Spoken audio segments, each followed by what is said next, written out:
This episode is sponsored by Launch. Are you an insurance agent that is tired of quoting business to try and find a better premium to win new deals? Are you looking for a way to differentiate and stand out from your competition? Well, look no further than Launch.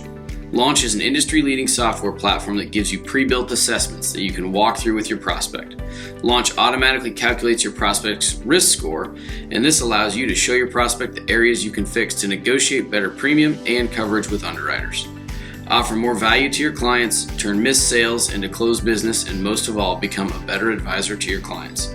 Visit getlaunch.io today to get more information on how you can use Launch to win more BORs starting right now.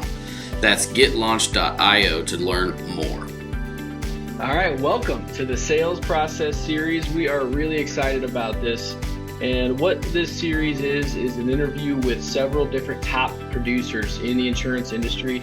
These are folks that are absolutely killing it. They're over doubling their new business revenue over industry averages and doing it through a consistent sales process. And so we're having these conversations to pull out those themes that are really working for those individuals and really give them to you so that you can double your new business revenue. So enjoy the episode and look for more episodes in our Sales Process series. All right, well, welcome to the show, Ciara. We are excited for this next episode in our Sales Process series. I'm excited to be here. Thanks for the invite.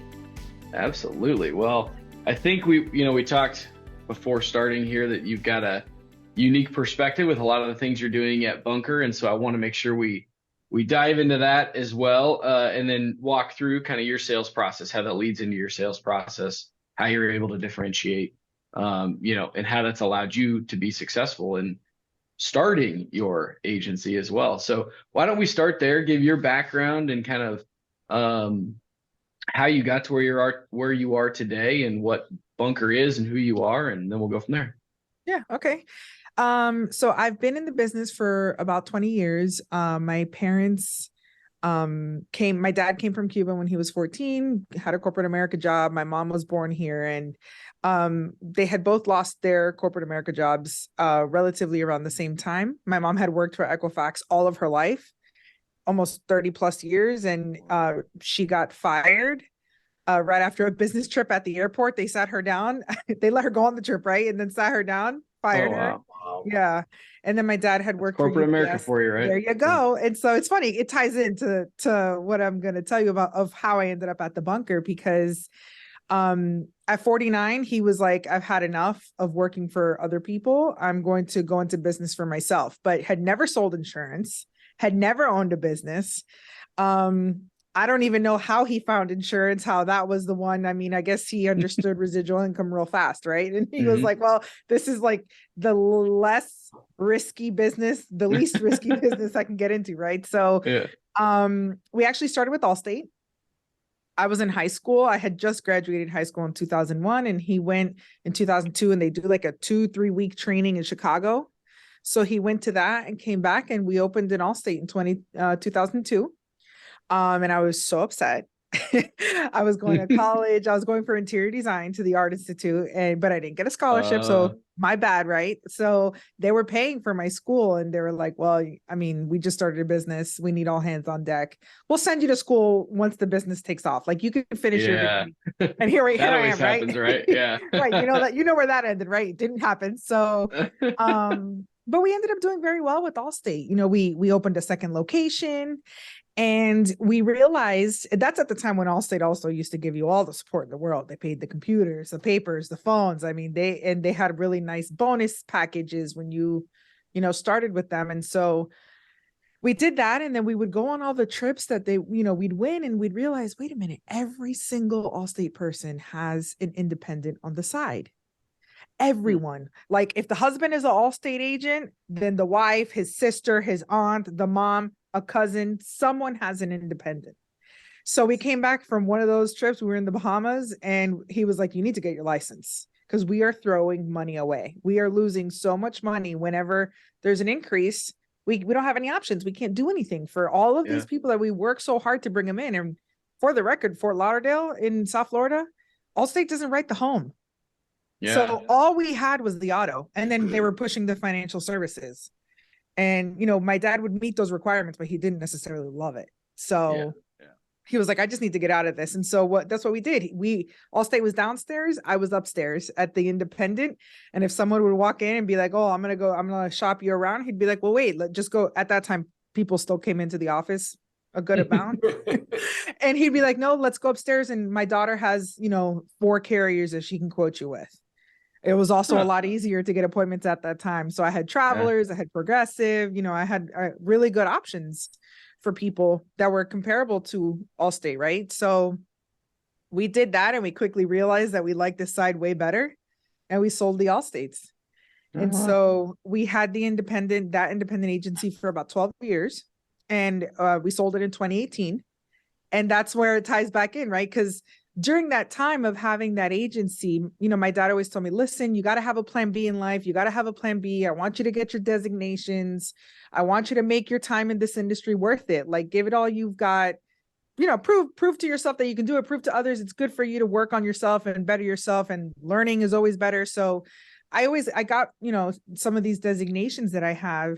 And then, we sold that agency, they retired. And then I was like, okay, well, I guess it's my turn to go get a job, right? I'll just go get a job. I had my CIC.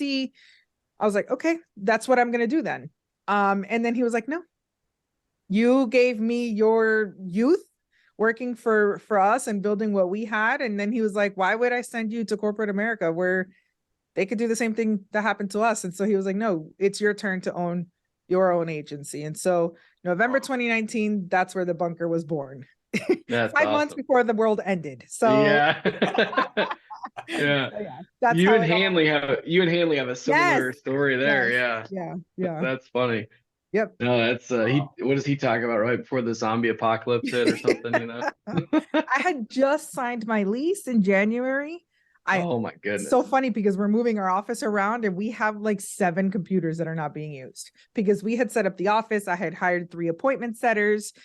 And I had it January, and by March, my building shut down. We weren't even allowed in. It was a disaster. Now I just have 7 computers. Hey, you pivoted, right? Right. Basically, yeah. What am I going to do? But that's kind of the story, my background in the industry. And that's how the bunker started. And, it's been a wild ride. Yeah. Well, that's great. Good for you. I think it's so awesome when you hear just entrepreneurship in general. And I love it when it's around our industry. And I love hearing new people starting up that are doing unique things because there's a lot of M&A happening. And I just think it's an opportunity as well as it's just kind of a shame to see some of those, longtime names that are happening that, hopefully people will be born out of it like you that are, going to start something new and better. So, and that could innovate, right? That's kind of what my dad said. He goes, look, we built it. We've done it twice. Everything now you can do it faster and better. Yep. I mean, why would you not use all the experience we started basically 2 scratch agencies so we could do it again, but also we didn't count for the world ending. Yeah. So, but here we are. We survived. Exactly. You had a lot of opportunity in some of that though, too. Exactly. There were a lot of people that took the time off to hang out and whatnot and not take advantage of the landscape. And you not having a choice probably changed your mindset on that. Yeah. And we were able to, at that time, during that time where I had just really just started, we were able to join Killing Commercial. So that helped us immensely because I did do some commercial insurance at our last agency because we are 100% commercial. We're 98% commercial. I literally have 2 homeowners policies because if you know what's happening in South Florida as well, or in the state of Florida with homeowners insurance, it's a disaster. Yeah. So we're basically 100% commercial. And I used to do commercial at that other agency, but we had bought a book that came with some large middle market accounts, but I never went to go get it. So I knew the insurance side of it, but I didn't know how to get my foot in the door. So learning that side of it and having Killing Commercial in the community and David I used probably about 6 months to build my ideal prospect list, to learn the Killing Commercial program, all that stuff during that time, for sure. Yeah, which I think leads us perfect into, our conversations around sales process, right? But I want to start kind of before just walking us through your sales process because you do some pretty unique stuff from a branding perspective. Maybe just talk high level around what you're doing from that perspective, just to stand out when you're going after your suspects or your leads. And then we'll work that into, how does that fit into your overall sales process? Yeah. So I knew I wanted, not that we had actually a lot of customers that were with us for a lot of years at our other agency. My mom was the one that handled the renewals, and we were always very proactive with renewals. We've always understood that the wealth of an agency is in the renewals. So we were never the agency that was, very busy on bringing in new business, but then also bleeding it out. No, we were always focused on that. And that helps build relationships, right? They feel like you care, even if you can't save them money or better their coverages, they at least know that you're aware they exist and that you care, right? So we have always focused largely on that. So I knew that I wanted to do something, even though we were good at that. I think it's just the South Florida market as far as homeowners insurance. It still can be somewhat transactional because the prices increases are 40%. I mean, how great can your service be at that point, right? The people don't get a discount. It's not like I can write your auto and your home with the same carrier. You're not getting a packaged discount. So there's a lot of, roadblocks where even though you can, we were doing the best we could, but it's still somewhat transactional, right? So I knew that when we sold that agency, I didn't want to do any homeowners insurance. I didn't want to do any personal lines. I did a couple policies here and there because you had to pay the bills, and it's an easier sale, right, than the middle market commercial that we were shorter sales cycle. Yep, exactly, absolutely shorter. And so, but I knew I knew that I wanted to build something that was valuable, that made me feel good too. Like, I don't like to be treated as a transaction as the seller or the buyer.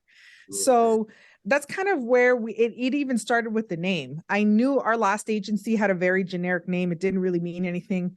I knew that I wanted someone to hear the name and for them to feel something, either get it, which 80% of the people get it.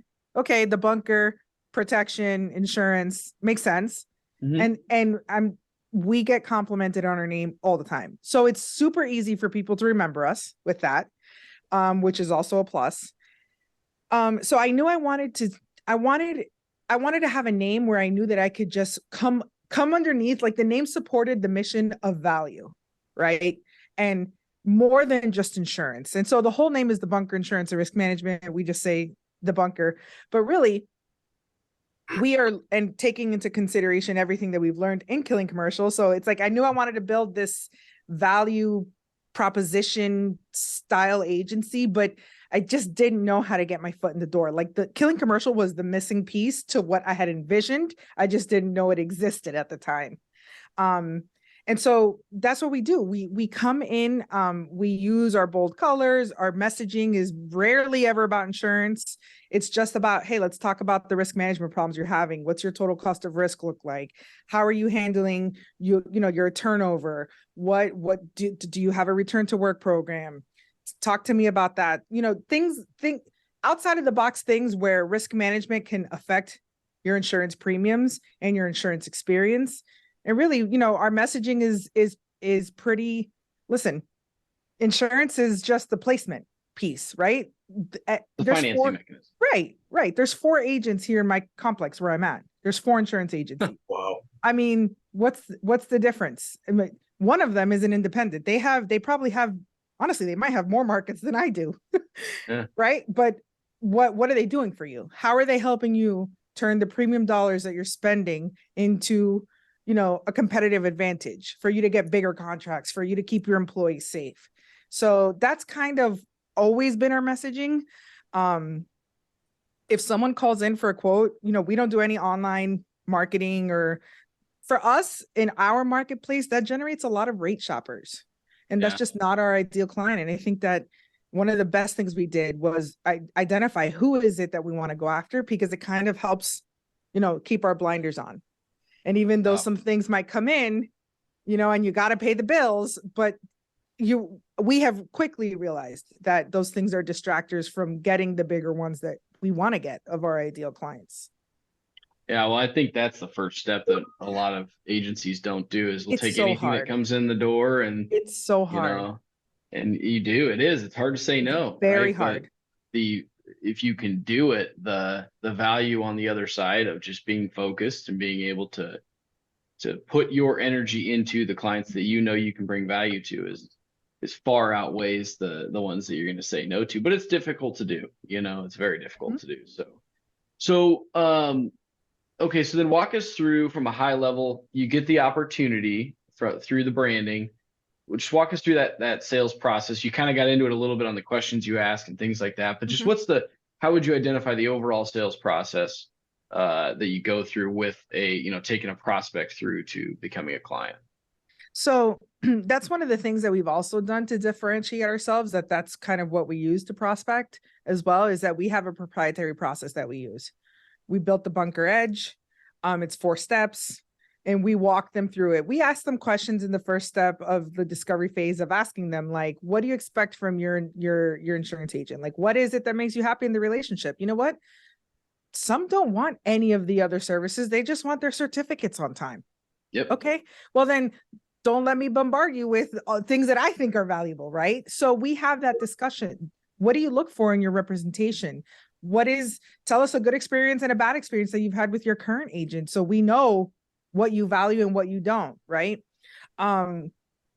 We also make sure that we're a good fit for each other as far as what I expect and what they expect from me. I want to make sure that they're going to give me access to the person that is going to help me do my job correctly, and also be available for when I need certain information, and I'm not waiting weeks for information, things like that. And that's one of the things that we had to tweak. We added that recently because we've realized, as you grow, and again, you got to pay the bills. So some of these guidelines we weren't as strict on, right? But as we're tweaking, it's something that's tweaked constantly, and we learn from like one experience to another. We actually just had one probably in June. It was a referral that I got. Actually, the lady that worked for the company is a paving company. The premium was probably about $300,000.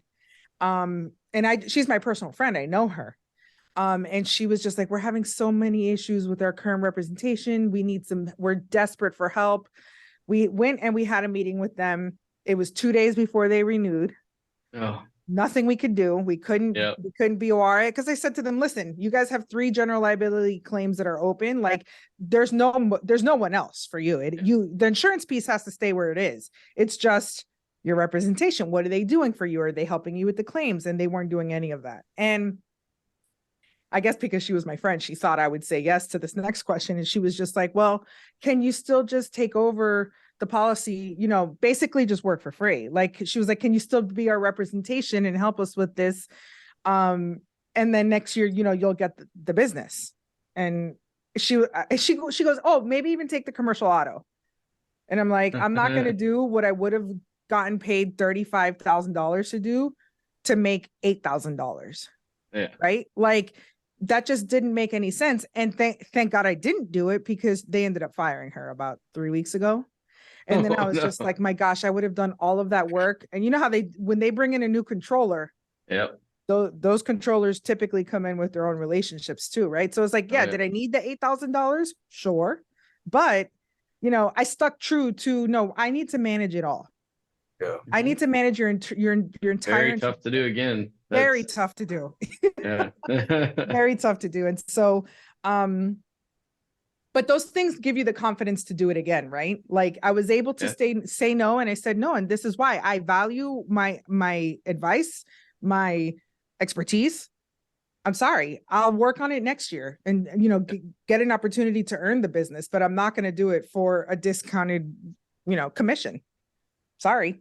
Yeah. So when I felt so bad for her that I even tried to help her find another job, but it really did confirm to me that I made the right choice. And it gives me the confidence to be able to say to the next big one that wants to, say, hey, can we get your services? But for one line, I'm going to it's a little more easy to say no. So I think that's one of the best things that I've learned with that first step in our discovery is don't be afraid to say no, because also these people, once you say no to them, it's almost like they value you a little more. Yeah. right? So they'll say, okay, well, maybe next year. Well, okay, then she's not that desperate for our business. She's not willing to do whatever we want just for the business. So I just BOR'd one for December that happened to me with 2 years ago. I quoted it and we didn't win it. And I just reached out. I was doing my calls, my ex-date calls, and I reached out to her and she emailed me and she goes, we're ready to switch. Our agent never talks to us. And she had no problem. She fired her agent, easy. But I didn't get it 2 years ago. Mm-hmm. So, right. Those questions, I think not only are they good for you to weed out the bad prospects, but it's also good just for your own confidence in the sales game. Because remember, I've been in this business for 20 years, but I haven't been selling this large middle market commercial. So I get cold feet. Yeah. I need others to give me a pep talk. Usually. So, totally. Well, and you're qualifying the prospect as much as they're qualifying you. Exactly. I think that's super important.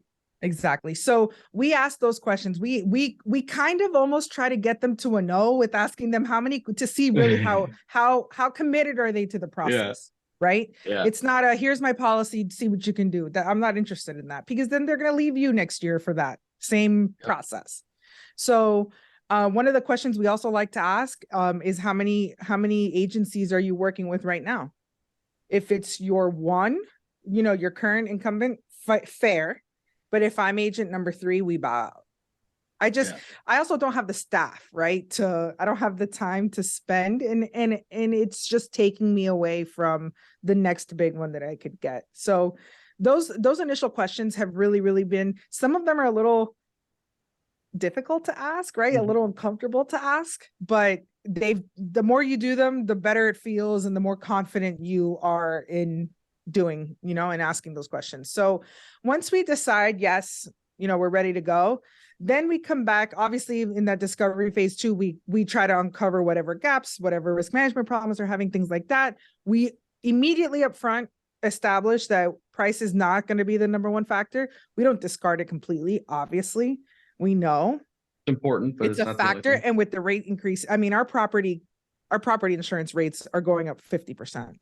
Yeah. I had a condominium association that last year paid $39,000. This year it's $77,000. So I have to talk about price, right? Yeah. But I just let them know, also there's only 2 carriers writing. So do you want to keep it with me that works for you? Or do you just, you could take it somewhere else, but it's not like you're going to get a discount. The rates are just crazy. So we do talk about the price, but also it's just besides price, what are you looking for? That type of thing. Let's see what are your accidents like? What are your loss runs? Let us see your your return to work, your employee handbook, all of those things. I've also built a network of professionals that make me, competing with these large box agencies. I don't have a claims manager in-house. I don't have a risk manager per se, right, in-house. Mm-hmm. So I've built a team of professionals like a CPA, a business attorney. We use Yellowbird. Yeah. I don't know. You've heard of them, the app, right? They're my for others. Yeah. Right. And Michael Zale is amazing. He's an amazing person. And so whenever I need to have a risk management professional, okay. And if the account is big enough, we'll pay for it. I have no problem paying for it because that's what I told them I would do, right? Mm-hmm. That the money you're spending on your insurance premium is going to be put back into you. So, we honor that. Great way to say it. Yeah. Right. But that's what I told them at the beginning. So that's what I do. It's really not that hard, right? It's just how many insurance agents, right? Insurance, agents, to get the deal done, they promise everything and then they never come back and actually do it. So we're just spending a lot of time doing what we said we would do so we can, keep them with us. So that's kind of our sales process is really heavily focused on everything we can do with the insurance premium money you are spending. How can I make it work for you? So once we've identified those things, we come in and present it. If they say yes, we tell them, okay, congratulations, welcome to the bunker. You get to live inside of our bunker, risk-free, safe from danger. And, we'll take it from here. You chill, have fun. Obviously we talk throughout the year. And then that's how it's basically the same process over and over. But then at renewal time, we just don't call it renewal because these prospects are trained to shop at renewal. They know, right? They know, oh, I'll deal with it at renewal. Oh, call me in 45 days. Oh, they know that. So we just call it the permanence phase. So we built this whole onboarding campaign for renewal of just like, I mean, yeah, you're going to have to make a down payment and sign some apps. Like they know it's a renewal, but we just like to call it, hey, this is just where you continue living undisturbed in the bunker while we continue doing what we promised you we would do. So interesting. That's awesome. That's kind of how we word it, just to package it differently, right? The process is, everyone does the same process. It's just packaging it differently.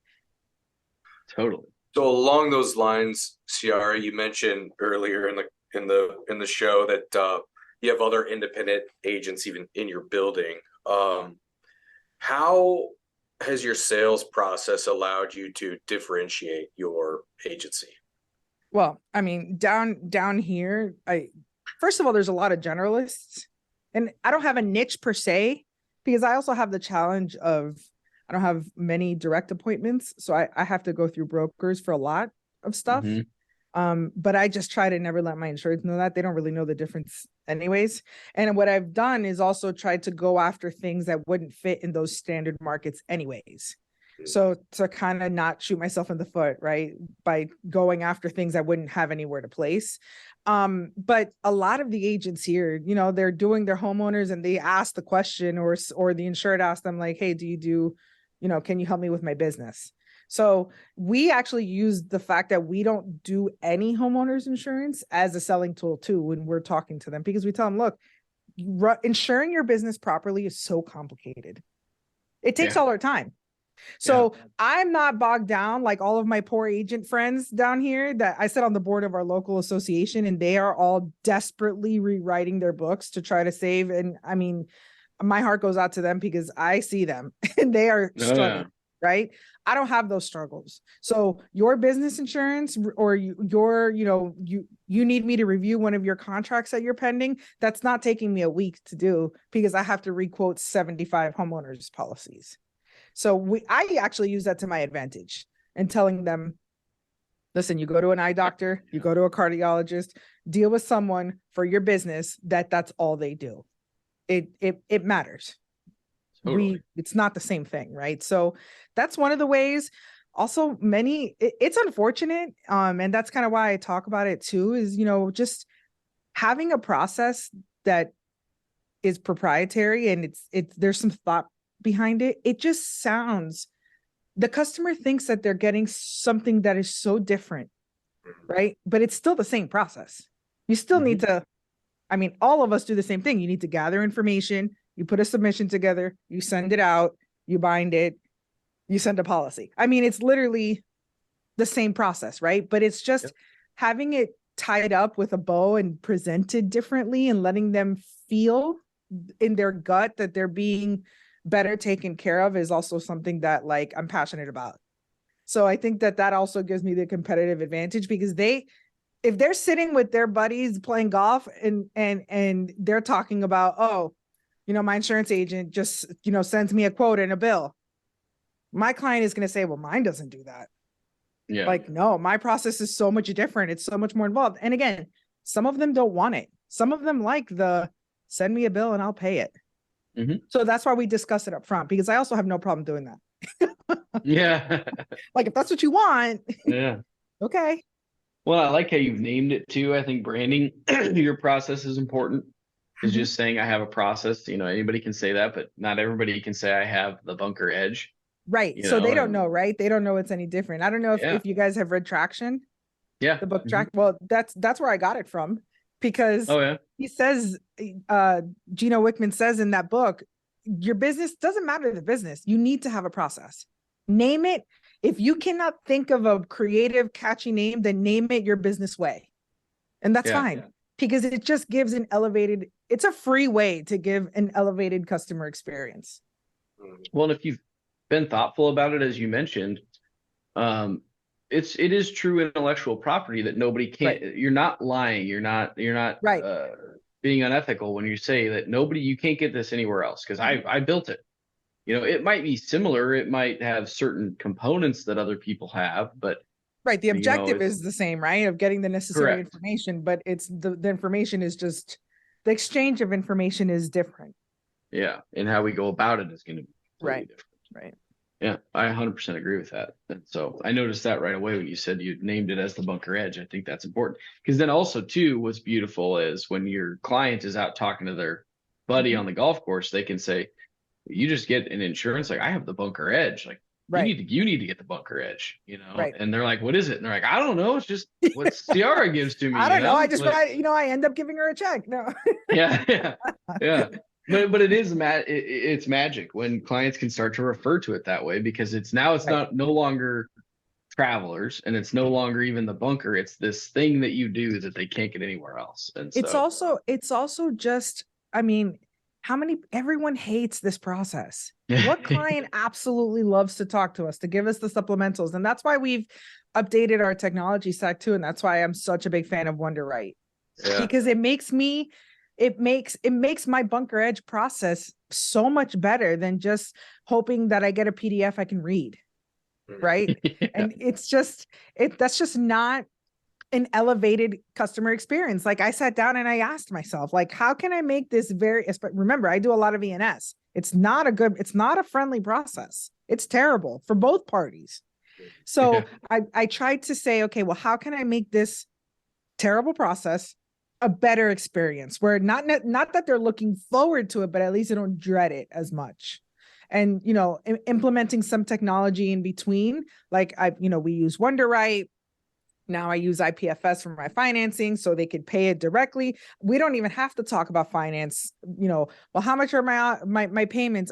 I tell them, hey, you're going to get a link. You could pay it full, or you could see for yourself what your finance would be. I've never once have I had someone ask me, how much interest am I being charged? Yeah. They don't even care, because it's just easy to do.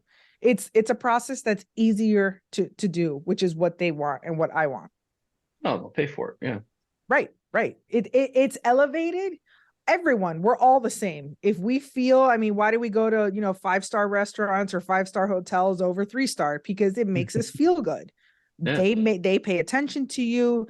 They make it easy to be there. They treat you well. It's the same. I'm trying to do a dreadful process as close to a 5-star process, and I don't always get it right, but it's something that's always refined. Totally. So I think I may know that. So you started with this process with the bunker. I know it's evolved as you've gone, but maybe even relating it back to some of your other experience at your other family-run agencies. But what level of success or increased success would you attribute to having this sales process? It's allowed you to do everything we've talked about so far, but how would you compare that from a success? Yeah, for me, running this agency right now in the stage of my life where I am right now, the success obviously is making money. I need to make money, right? But it's having the flexibility and the freedom that I need for this stage of my life. And I am able to do that because this process has helped me weed out the people that just want, like what Josh Gurley says, right? The quote, hope and hope. Like, they're just looking to send their deck page to someone, get a quote, and they like it. I'm not that agent. That's why we ask those questions up front, and we're pretty adamant about it. We got a guy today that went to our website and gave us a call, a flooring contractor, one-man shop, getting the insurance because he needs a contract. They're asking him for certain things. He has a policy right now that he pays $700 for with some local carrier that is not ideal, and he's not qualifying for the contract. And we told him, listen, this is going to cost you probably anywhere from $5,000 to $7,000.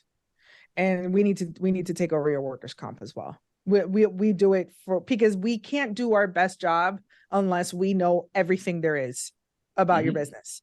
So, and it's almost like we were just trying to turn him away because we know you're paying $700. What are the chances that you are going to get this policy, to get this contract and cancel it? They're very high, right? So we still ask the questions. We're still trying to do that. Some of them obviously will slip through, but the process has helped us write the business that we want to write. which I think is the biggest key to success for me, because then I'm not, having to chase people down for payments, right? I'm not having to do 9,000 certificates. If you can't do your certificate on the portal yourself, you're not my ideal client. I think that's a very good perspective. 90% of the time when we ask that question, it does go to, revenue or hitting your goals and things like that, or higher levels of success from a written perspective. But, kind of designing the life that you want as well is just as important. Who do I want to work with? Those kind of psychographic are just as important, and not only the people you want to work with, but the people that you have good and solid solutions for. You. Right. Whether we want to think it or not, if we go to a contractor one day and a school the next to do the risk management, we're not going to be effective or as effective as we should be. And it doesn't mean you have to niche down into something so small that, you're only going to do, this one thing, but it does mean getting specific in what you do, and it's something you enjoy and that you can do well. Right. Yeah. I honestly, I don't really love selling insurance. I love helping businesses grow. So I want to be able to help. I want to be able to bring on board a client that values what we do. Right. And I want to be able to offer. I'm working on a restaurant right now that is going to really end my year really well. Fingers crossed. And it's probably going to be about 25,000 in revenue with all the lines. Right. And I said to him, listen, who's your point of sale system? Oh, it's Toast. Okay, great. I guarantee you that they're not offering you any cyber protection. 100 out of 100 restaurant owners say yes, they do. Oh yeah. I say, have you read the vendor contract? I said, send me your contract. Send it to me, because I had quoted him an $1,800 cyber policy. And I said, when I proposed it all, I said, send it to me. And I sent it to him today, highlighted. A generalist agent is not doing that. Correct. They wouldn't know even to think about that. They wouldn't know. They don't have the time to. They're over their heads. Thankfully, I mean, one day I'm going to get there, right, where I have a giant agency. But thankfully, right now, I have the time to really, really do my job well. And that's what I really enjoy, because I just protected his business by proving to him, you actually don't have any coverage. For $1,800, you do, and your business would be saved if you're hacked. I mean, that makes me feel good. It makes me know that this guy has poured $1.5 million into a restaurant. If by me having that conversation, I'm able to save his restaurant, that's important to me. Besides the money I make, that makes me feel good and it fulfills me. So, that's one of I think that the ideal prospect is crucial into also our success now versus in my other agencies. So the process has helped us refine who our ideal prospect is. And it's someone that needs value, someone that needs help in their business, that isn't just looking at insurance as a commodity, that I have to do this because I need a job. Yeah. That's just not who I enjoy working with. And I've also, after this has actually been pretty big for me. And we just came up with this during the summer. We went to Key West with the Killing Commercial crew in June. And there was a lot of discussion about agency standards. And that since then I came back and I have 4. And they've already changed my life in just these almost 6 months, right? Like, number one, if you have an email address, I can't do business with you. You can't walk into my office. My door's locked. I got leggings on today because I knew I wasn't going to see you. It's like, you can't walk in here to make a payment or nothing, or sign anything. You need an email. Yeah. Which is kind of shocking how many people don't have an email, but some standards, me away. Right? To weed out the people I don't want to write. If you don't pay in full, you have to be on EFT, because I'm not going to call you. I'm not your personal assistant. And IPFS does the reminders for me, so I don't have to do it. So you have to be on EFT to do business with the bunker. Well, there's so many of these things, Ciara, not to interrupt you, sorry, but that we look at historically and we see as value adds. But the minute we just set expectations, they're like, oh, okay, yeah, no problem, I can do that. Nobody. So that's what I'm talking about, Ryan, when I say like having these conversations and using this process religiously, it built the confidence in me. Yeah. When I started, I would say, oh, you want to send me a money order? Okay. Like desperate for business, right? Not like when I finally said, no, this is my bare minimum, it has changed. And I think that also is my competitive advantage. I'm not bogged down by, the $20 increases. Yeah. Because I don't write it. Yeah.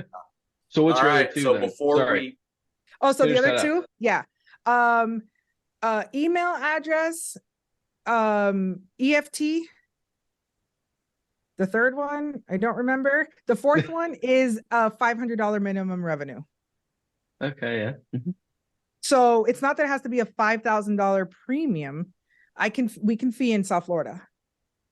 I know what the fourth one is, but yeah, so I'll write a $2,500 policy, but I'll fee it to $250 to at least make my $500. If I have to stop what I'm doing, I want to make $500.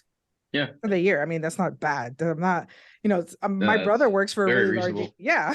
My brother works for a large agency where theirs is $2,500. So. Yeah. And then my fourth one is if you want to interact with me, and I did this after that big one that kind of tried to get me to be like their claims manager for the commission of their auto. If your renewal is within 30 days and you want to work with the bunker, then you need to have a complete submission. I need all your loss runs. I need all the stuff, like I need it completed. You can't come to me with 7 days before you renew and say, hey, I really need some help. But you don't have any loss runs. Because, I mean, how serious are you about needing help? Or are you just looking for a better rate and I'm the 7th agent you went to? Yeah. So loss run, but we've also implemented Loss Runs Pro in our tech stack where I can help you. Yeah. Oh, it's phenomenal. You know what I started to do? Because my brokers are taking forever with getting me renewals. So now I'm keeping them on their toes because I'm automatically getting my loss runs from my own book. Oh, 75 days prior. There you go. Yeah. So I have them without having to ask my broker for it. And now I'm aware, and now I can get ahead of it if I have to remarket the account for any reason, I'm not waiting on them. Totally. Yeah. That's awesome. All right, Ciara, I appreciate your time. We're getting towards the end here. I know you're just getting this thing off the ground, but I know we're talking with rock stars. Would you mind sharing any of your stats on how well you are doing this year and what you would contribute to the sales process?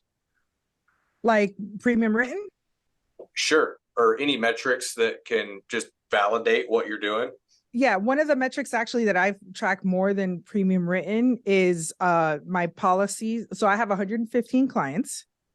And my revenue per client, my premium per client is about 13,000 per client. So that makes me happy because I'm not going to die if one of them leaves me. Like I'm not writing the large middle market commercial where I am, going to have to medicate myself heavily if I lose a $30,000, revenue account. Not yet, at least, but it's also a very underserved area, I believe, because those accounts are not big enough for the Brown and Browns and the Aons to go after. So I like those $100,000 accounts and under because they also don't have the financial capacity to have an HR or a risk manager on staff. So they actually do value what we do. Totally. There's definitely a sweet spot there for sure. Yeah. So that's actually one of the metrics that and then we get to fee it. So we do charge, so the revenue is higher because we do add a fee. But that's kind of one of the metrics that I like to see because that's what allows me to not be bogged down in customer service as well. It's an even spread. I'm able to attend to everyone so far. Obviously I'm not planning on staying like this. My intention is to grow. I do have a VA right now that helps me because remember, everything I do is E&S. So every renewal is like a new business. The apps, the subs, the remarketing. So it's a little tedious. That's for sure. Well, Well, that's awesome though. I mean, I think you're doing some awesome stuff. I think everybody took away a lot of good stuff. I appreciate your time, your willingness to kind of share what you're doing with everybody. I think it'll be really helpful to folks out there and hopefully give some people the confidence to, honestly, get out and you can do it.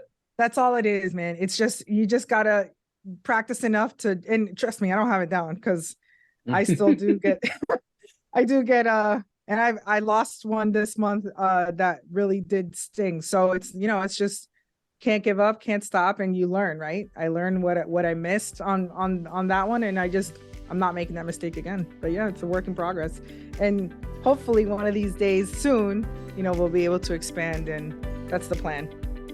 Awesome. Well, thanks, congrats on the success, and yeah, we'll be. Thank you guys for this opportunity. This was fun. I appreciate it. Absolutely. Well, and we'll see you in January. So I'm excited. It'll be fun. Yeah, for sure. All right. We'll see you then. Take care. Thank you for tuning in to Getting Past the Premium. We are excited to continue breaking down barriers and finding solutions together. If you would like to reach out regarding anything you heard in today's episode, find links and contact info in the description.